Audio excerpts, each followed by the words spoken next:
नमस्कार, जय हिंद, वंदे मातरम। दोस्तों, आप सभी का स्वागत है स्टडी विथ स्मार्ट के साथ। हमेशा यूं ही मुस्कुराते रहिए और पढ़ते रहिए स्टडी विथ स्मार्ट के साथ।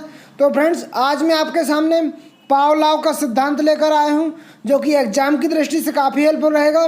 पूरा वीडियो एक ही वीडियो में कवर किया जाएगा। जितने सारे एग्जाम में प्रीवियस ईयर में क्वेश्चन पूछे गए हैं, सभी आपको इसी वीडियो में कवर किए जाएंगे। तो आपको करना क्या है, वीडियो को लास्ट तक देखना है बिना स्किप किए। अगर आपने वीडियो को लास्ट तक देख लिया तो आप ये सोच लीजिए कि पावलोव से जितने सारे क्वेश्चन बनेंगे वो सारे इस वीडियो में कवर किए जाएंगे। उसके लिए करना क्या आपको फ्रेंड, सबसे पहले चैनल को सब्सक्राइब कर लीजिए। सब्सक्राइब करने के बाद बेल आइकन प्रेस कीजिए। बेल आइकन प्रेस करने से फ्रेंड्स क्या है, आपको टाइम टू टाइम नोटिफिकेशन मिलता रहेगा।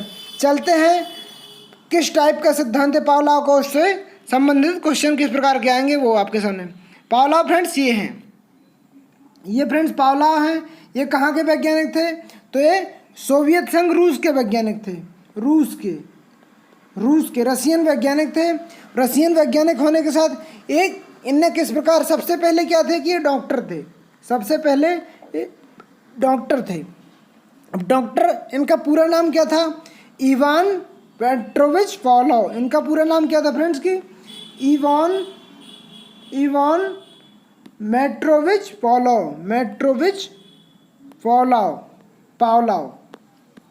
पावलोव। तो फ्रेंड्स क्या है कि इनको सबसे पहले डॉक्टर थे। डॉक्टर के बाद इनने साइकोलॉजिस्ट हुए। साइकोलॉजिस्ट में इनने काम किया। जब साइकोलॉजिस्ट में इनने काम किया तो 1904 में इनको साइकोलॉजिस्ट के क्षेत्र में नोबेल पुरस्कार दिया गया। हाँ फ्रेंड्स, नोबेल पुरस्कार से भी इनको नवाजा गया। कई बार फ्रेंड्स शिक्षक भर्ती में डायरेक्टली क्वेश्चन पूछ लिया जाता है कि नोबेल पुरस्कार जो पावलोव है इनको कब दिया गया। तो फ्रेंड्स, नोबेल पुरस्कार इनको 1904 में दिया गया। ये चीज़ आपको याद रखनी है। चलते हैं नेक्स्ट पर। तो आपने पावलोव जी को देख लिया, इस टाइप के पावलोव जी हैं। अब इनके बारे में मैं इंपॉर्टेंट फैक्ट लेकर आया हूँ। इनका जन्म कहाँ हुआ फ्रेंड्स, तो इनका जन्म 26 सितंबर 1849 को रियजवान, रशियन एम्पायर। इनकी मृत्यु कब हुई फ्रेंड्स, तो 27 फरवरी 1936 को 86 वर्ष के संग में सोवियत संघ में हुई। अब आवास कहाँ का था फ्रेंड्स इनका, तो रशियन का था। राष्ट्रीयता सोवियत संघ रूस की है फ्रेंड्स इनकी। क्षेत्र क्या है, सबसे पहले शरीर विज्ञानी, और मतलब अभी शरीर विज्ञानी थे, वो चिकित्सक थे। संस्थान मिलिट्री मेडिकल एकेडमी। शिक्षा सेंट पीटर्सबर्ग यूनिवर्सिटी में शिक्षा प्राप्त की। अब इनके क्या है, प्रसिद्धि क्या है इनकी कि क्लासिकल कंडीशन, मतलब इनने जो सिद्धांत दिए, क्लासिकल कंडीशनिंग, ट्रांसमेकेनिकल इन्विटेशन, बिहेवियर मॉडिफिकेशन, ये थे। अब फ्रेंड्स, इवान पावलोव के बारे में जो जन्म स्थल है 26/1849, मृत्यु 27 फरवरी 1936, निवासी सोवियत संघ रूस के थे। अब इनको उल्लेखनीय सम्मान जो फ्रेंड्स मिला, नोबेल प्राइज साइकोलॉजिस्ट और मेडिसिन के क्षेत्र में 1904 में मिला हुआ है। अब फ्रेंड्स, इनके बारे में एग्जाम में क्वेश्चन कहाँ से आता है, मैं आपको वो बताने जा रहा हूँ। तो फ्रेंड्स, इनने जो थ्योरी दी, सबसे पहले तो थ्योरी के बारे में आपको बताने जा रहा हूँ कि शास्त्रीय अनुबंधन का सिद्धांत डायरेक्टली एग्जाम में टॉप ट्रेंडिंग पर रहता है फ्रेंड्स, कि शास्त्रीय अनुबंधन का सिद्धांत किसने दिया, तो पावलोव ने दिया। अनुकूलित अनुक्रिया का सिद्धांत, ये पावलोव ने दिया। परंपरागत अनुकूलन का सिद्धांत पावलोव ने दिया।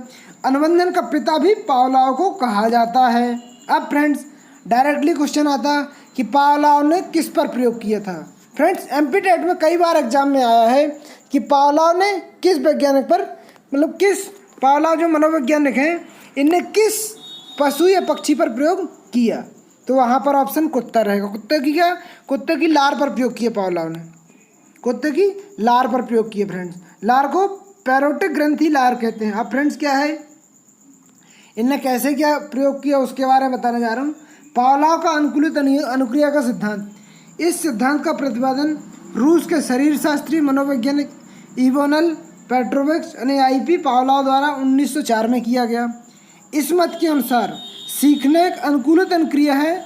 इसके बहुत अन्य सारे नाम हैं, इनके अन्य सारे नाम हैं, उनको बताया गया है। फ्रेंड्स, एक बात और मैं आपको बताने जा रहा हूँ जो कि एक्स्ट्रा, मतलब इससे हटके है, कि पावलोव का प्रयोग अधिगम की अभाष्यता या आदि होना दिखाता है। इसीलिए इसे अनुकूलन का सिद्धांत कहा जाता है। अब फ्रेंड्स क्या होता है कि पावलोव ने इसका प्रयोग कैसे किया कि बच्चों को लयबद्ध तरीके से पहाड़े याद करवाना पावलोव का उदाहरण है। मतलब बच्चे को आप स्कूल में लयबद्ध तरीके से पहाड़े याद करवाते हैं तो ये पावलोव का उदाहरण है। जैसे इसका प्रयोग कुत्ता पर किया, जैसे तो एक मेज में कस के कुत्ता को बांध दिया। अब कुत्ता को बांधने के बाद, इसलिए फ्रेंड्स मैं आपको वो भी दिखाने जा रहा हूँ कुत्ता को किस टाइप से बांधा था, जब तक मैं आपको वो दिखाने जा रहा हूँ। फ्रेंड्स ये देखिए आपके सामने आ गया। सबसे पहले उन्होंने क्या किया था कि पावलोव ने कुत्ता को मेज से कसा हुआ था। ये मेज है फ्रेंड्स, ये देख रहे हैं आप, मेज से कस के बांधा था। इसलिए जो भी अनुकूलन होगा जरूरी, जो भी अनुकूलन जरूरी होगा वो इसमें दिख जाएगा, मतलब सक्रिय हो जाएगा। इसलिए पुराने उद्दीपक को पूरी तरह नहीं हटाते, पहले नए उद्दीपक को साथ में जोड़ते हैं। फ्रेंड्स आप देख रहे हैं कुत्ता को इस टाइप से बांधा हुआ था पावलोव ने, और उद्दीपक को हटाने के लिए इस टाइप से क्रिया कर रहे थे। कोई भी गैर अनुकूलित उद्दीपक अगर अनुकूलित के साथ लगातार पेश किया जाता तो अनुकूलित उद्दीपक के प्रति अनुक्रिया होगी, और उद्दीपक के लिए वह गैर अनुकूलित अनुक्रिया के साथ उद्दीपक बन जाता है। अब फ्रेंड्स आपको ये उद्दीपक समझ में नहीं आया तो मैं आपको बताने जा रहा हूँ। क्या होता है कि कुत्ते को घंटी बजाई जाती थी और कुत्ते को खाना दिया जाता था, और 2 या 3 मतलब घंटी कब बजाई जाती थी, 2 या 3 सेकंड में कुत्ते को खाना दिया जाता था घंटी बजाने के बाद। तो फ्रेंड्स जब घंटी बजाने के बाद 2 या 3, तो फ्रेंड्स ये स्वाभाविक उद्दीपक था।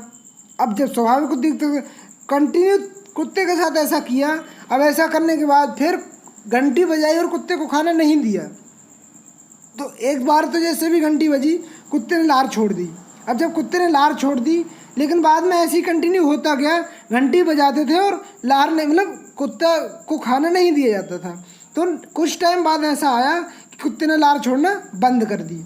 तो फ्रेंड्स इसी को पैरोटिक लार ग्रंथि कहते हैं। जो यहाँ पर लार छोड़ता कुत्ता, इसी को आप पैरोटिक लार ग्रंथि कहते हैं। कई बार एग्जाम में आता है जो कुत्ता लार छोड़ता था उसको कौन सी ग्रंथि कहते हैं, तो पैरोटिक लार ग्रंथि कहते हैं।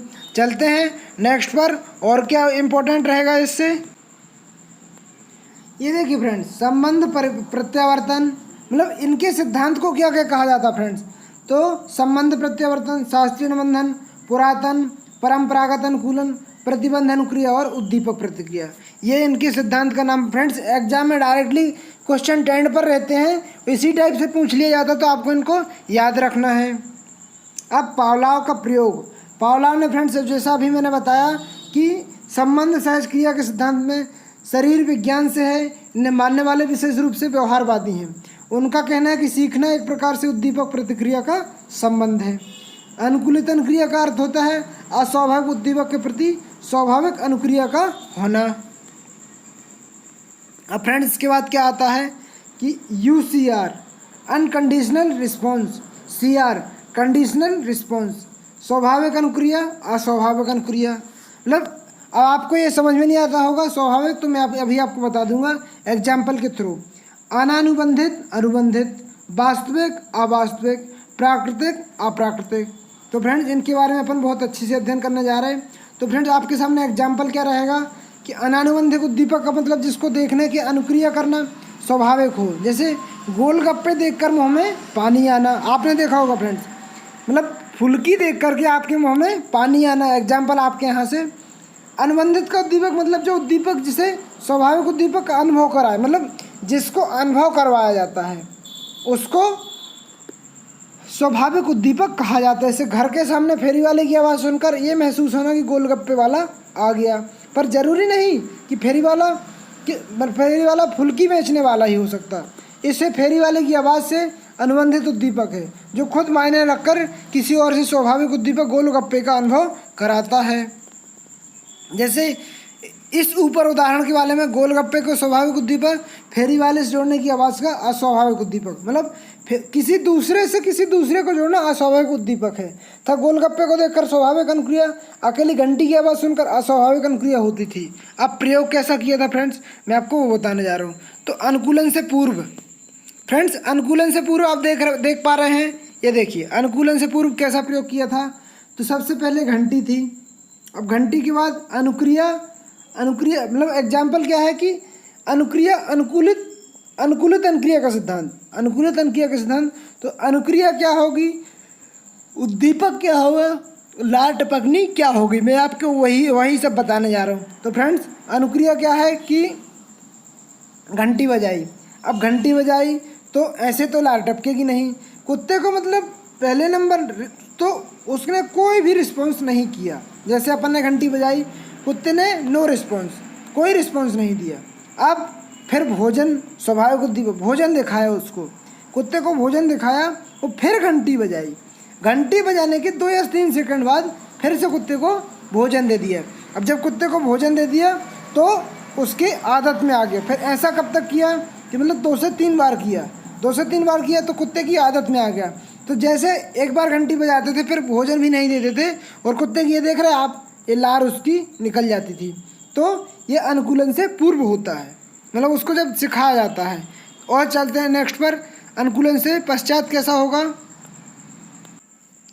फ्रेंड्स अनुकूलन क्या होता है फ्रेंड्स, जब कुत्ते को आदत में आ गया, जब कुत्ते को आदत में आ गया तो घंटी बजाते थे, उसके तुरंत 2 या 3 सेकंड बाद भोजन दे देते थे। जब घंटी बजाने के तुरंत 2 सेकंड बाद भोजन दे देते थे तो कुत्ते की लार नहीं टपकती थी, मतलब उसको भोजन मिल गया, लार क्यों टपकेगी। अब ऐसा करते करते अपन काफ़ी टाइम तक जब चले जाते हैं तो अब आगे क्या है कि घंटी बजाते हैं और जब कुत्ते को भोजन नहीं देते हैं लेकिन कुत्ते को आदत में आ गया है फिर भी उसकी लार टपक जाएगी, तो इसको उद्दीपक अनुक्रिया का सिद्धांत कहेंगे। अब चलते हैं नेक्स्ट पर, और क्या हो सकता है इसके बारे में इम्पोर्टेंट। अनुकूलन के पश्चात, अनुकूलन के पश्चात मतलब अब घंटी जब बजाएंगे अपन और मतलब भोजन नहीं देंगे। अब जब घंटी बजाई वहाँ पर भोजन दिया था कुत्ते को, अब घंटी बजाई और यहाँ पर भोजन नहीं दिया, भोजन नहीं दिया लेकिन फिर भी घंटी बजाने के बाद कुत्ते ने लार टपकाई, इसी को अस्वाभाविक अनुक्रिया कहा जाता है। मतलब अस्वाभाविक उद्दीपक और अस्वाभाविक अनुक्रिया आपको आई होप समझ में आ गया होगा। जैसे इसके बारे में थोड़ा सा मैंने बताया, तृतीय सोपान में घंटी बजाएगा किंतु भोजन नहीं रखा गया तो घंटी की आवाज़ सुनकर कुत्ते के मुंह से लार टपकने लगी। इस प्रकार स्वाभाविक उद्दीपक उत्तेजित अस्वाभाविक उद्दीपक में इतना अनुकूल स्थापित हो गया कि अस्वाभाविक उद्दीपक घंटे की आवाज़ सुनकर भोजन जैसा प्रभाव डालने लगा। अब सिद्धांत गुण व विशेषताएं, सिद्धांत गुण विशेषताएं कौन सी फ्रेंड्स, मैं आपके सामने वो लेकर आया हूँ। पावलोव के सिद्धांत में शैक्षिक महत्व को इस प्रकार समझा जा सकता है, यह सिद्धांत सीखने की स्वाभाविक विधि भी बतलाता है।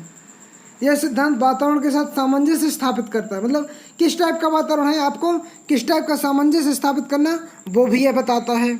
अब इस सिद्धांत द्वारा भय संबंधी रोगों का उपचार होता है, इसके द्वारा अच्छे व्यवहार अनुशासन की भावना होती है।